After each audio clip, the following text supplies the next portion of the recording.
2030년까지 50만 명의 외국인을 받아들이겠다는 목표를 세웠습니다. 또한 여성의 노동 참여를 더 확대하고 워킹맘들을 지원하는 정책도 강화하고 있습니다. 여러분 반갑습니다. 자, 오늘 우리가 함께 다룰 주제는 한국과 일본의 저출산 문제를 조금 더 심도 있게 한 번 더 이야기해 보겠습니다. 이 문제가 경제에 얼마나 큰 영향을 미치는지 알고 계신가요? 출산율 하락은 단순히 인구가 줄어드는 문제가 아닙니다. 오늘 우리는 저출산이 어떻게 한국과 일본의 경제를 휘청거리게 만들고 있는지 살펴보겠습니다. 자, 두 나라가 저출산으로 인해 어떤 도전에 직면했는지 함께 보시죠. 한국과 일본 왜 이렇게 아이를 안 낳을까요? 마치 젊은 세대가 아이 필요 없어 라고 말하는 듯 합니다. 하지만 그 이면에는 여러 복잡한 이유가 있습니다. 생활비는 오르고 주거비용도 부담스럽고 일자리도 불안하죠.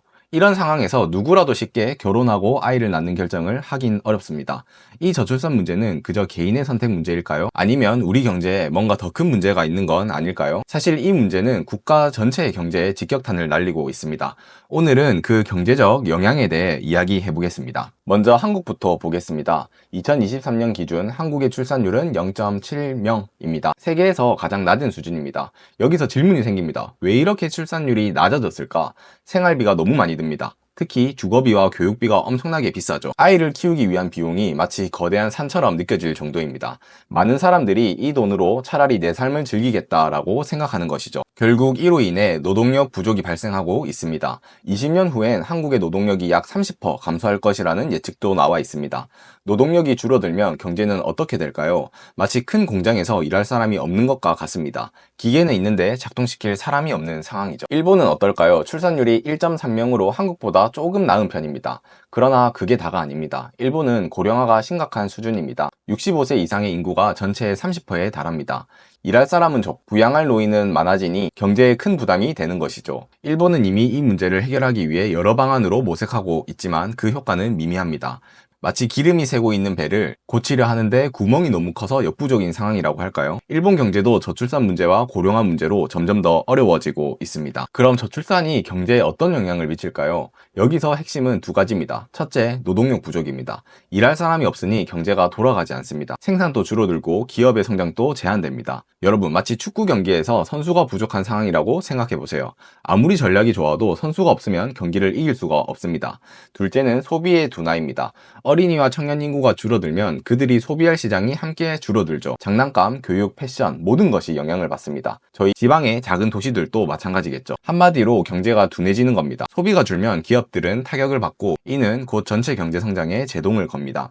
그리고 마지막으로 복지 부담입니다. 노동력이 줄어드는 동시에 고령층이 늘어나니 정부의 복지 지출은 폭발적으로 증가합니다. 이 모든 것이 국가 재정에 큰 부담을 주고 있는 현 상황입니다. 그럼 한국은 이 문제를 해결하기 위해 어떤 대책을 내놓고 있을까요? 한국 정부는 출산 장려금을 제공하고 있습니다. 아이를 낳으면 최대 500만 원까지도 지원하죠. 그런데 이게 효과가 있을까요? 안타깝게도 실제로는 큰 효과를 보지 못하고 있습니다. 마치 반창고를 덧붙이는 것처럼 근본적인 해결책은 아니라는 거죠. 또한 정부는 주거 문제를 해결하려고 신혼부부나 청년들에게 주택보조금을 확대하고 있습니다. 하지만 주거 문제 역시 쉽게 해결되지 않고 있습니다. 그리고 육아휴직과 돌봄 서비스 등 복지 정책도 강화하고 있지만 아직 가야 할 길은 멀다고 생각합니다. 사람들은 단순한 금전적 지원만으로 아이를 낳지 않겠다는 생각을 하고 있는 것 같아요. 일본은 어떻게 대응하고 있을까요? 일본은 먼저 외국인 노동자를 유입시키는 정책을 추진하고 있습니다. 2030년까지 50만 명의 외국인을 받아들이겠다는 목표를 세웠습니다.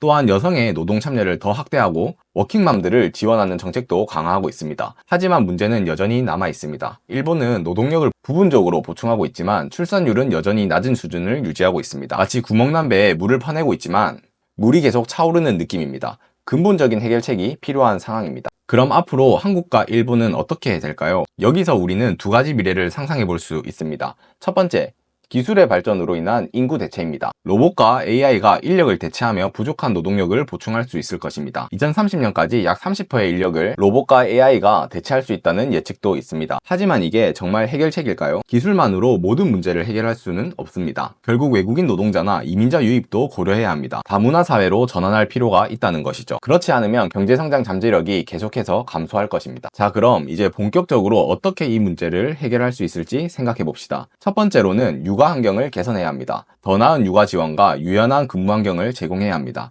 그래야 사람들이 아이를 낳고 키울 용기를 낼 수 있습니다. 두 번째는 고용 문제를 해결해야 합니다. 청년들이 안정적인 일자리를 갖고 미래를 계획할 수 있어야 아이를 낳을 마음이 생깁니다. 마지막으로 우리는 다양성을 받아들여야 합니다. 외국인 유입을 장려하고 다문화 사회로의 전환을 고려해야 합니다. 이 모든 것이 저출산 문제를 해결하는 데 중요한 열쇠가 될 것입니다. 결국 저출산 문제는 단순한 인구 감소의 문제가 아니라 국가의 경제적 위기와 직결된 문제입니다. 출산율이 회복되지 않으면 경제 성장은 점점 더 어려워질 것입니다. 그렇기 때문에 우리 지금 바로 혁신적인 정책 변화를 이끌어내야 합니다. 미래는 아직 결정되지 않았습니다. 여러분, 이 문제는 우리의 손에 달려 있습니다. 모두가 함께 노력해서 이 문제를 극복해 나가야 합니다. 다음 시간에는 또 더 좋은 주제로 여러분들과 함께 하겠습니다. 구독과 좋아요 부탁드리겠습니다.